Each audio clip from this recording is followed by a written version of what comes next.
ভাই এই আরিফ ভাই, কি অবস্থা? ও সো কি চালাইতেছেন একসাথে দুইজন এক্সট্রিম 125। আচ্ছা সো আজকে আমরা দুই ভাই দুইটা ব্ল্যাক কালারের হিরো এক্সট্রিম 125 রাইড করতেছি এবং আপনাদের সাথে শেয়ার করব এই বাইকের কিছু ফুলছবি। সো প্রথমে রানা ভাই কেমন আছেন বলেন?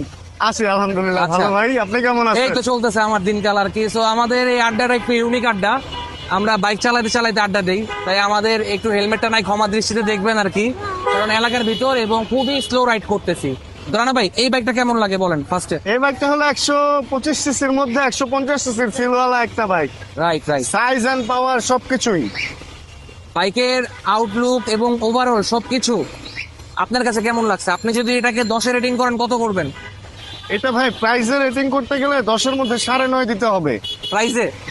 প্রাইস অনুযায়ী এটার মধ্যে যে ফিচার আছে হ্যাঁ, হ্যাঁ। 10 এর 9.5 পুরা। তারপর হচ্ছে এবিএসটা এই সেগমেন্টের ভিতর। হ্যাঁ, ওভারঅল মানে ফিচারের সাথে যদি প্রাইস তুলনা করেন, আচ্ছা এটার কোনো কম্পিটিটর নাই বাংলাদেশে। আসলেই নাই ভাই, নাই। আমার কাছেও যেটা মনে হলো। এবং এটার মাইলেজ নিয়ে আপনার ধারণা কেমন?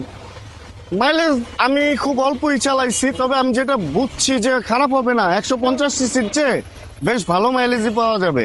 আচ্ছা আচ্ছা, 150 সিসি থেকে ভালো মাইলেজ পাওয়া যাবে। সো রানা ভাই মোটামুটি তো অনেকক্ষণ চালাইলেন এই বাইকটা, তাই না? তো এই বাইকটা চালায় আপনার ফিল কেমন একটু যদি বলতেন, আপনার কাছে কেমন লাগছে, তারপরে আমি আমারটা বলতেছি। ফিল ভালো ভাই, ওই যে বললাম না 150 সিসি বাইকের মতোই লাগে। আচ্ছা আচ্ছা, মানে 150 আন্ডার পাওয়ার ফিল হয়ই না এটাতে। আচ্ছা আচ্ছা, আমার কাছেও না এরকমই লাগতেছে আর কি, যে একটা মানে আমি না হঠাৎ করে আপনার সাথে কথা বলার সময়ও কিন্তু আমার মনে ছিল না যে আমি একটা 125 সেগমেন্টের বাইক চালাই। হ্যাঁ হ্যাঁ মানে আসলে ওভারঅল যে ড্যাশিং লুক, সামনের মিটারটা এটা কিন্তু থ্রিলারের মিটার আগেরটা, হ্যাঁ। ঠিক আছে এরকমই লাগতেছে আর কি। মনে হচ্ছে যে আগে যে থ্রিলারটা চালাইতাম ওটার মধ্যে কিছুটা। তার উপর এটার সাথে অ্যাড হয়েছে এবিএস এবং আউটলুকিংটাও কিন্তু এটা খুবই গর্জিয়াস, মানে সাইলেন্সার থেকে শুরু করে একটা স্মার্ট লুকিং। কি বলেন ভাই? হ্যাঁ হ্যাঁ আচ্ছা, অবশ্যই। তো আমাদের দেশে যারা বর্তমানে 125 সেগমেন্টের বাইক চালাইতেছে তারা অবশ্যই এই বাইকটার দিকে একবার নজর দিতে পারে। আমার বলা লাগবে না ভাই, আপনারও বলা লাগবে না, অবশ্যই মানুষের নজরে এটাই আছে। তো ভাই সবশেষ এটার ভালো লাগার কয়েকটা কথা বলে যান। এই এটা বাইক ভালো লাগার মধ্যে এটার মধ্যে এবিএস আছে, এটার সাসপেনশন ভালো, সিট ভালো, লুকস ভালো, হেডলাইট ভালো। খারাপ খুব অল্পই আছে এটায়। মাইলেজও ভালো। মাইলেজও ভালো। হ্যাঁ।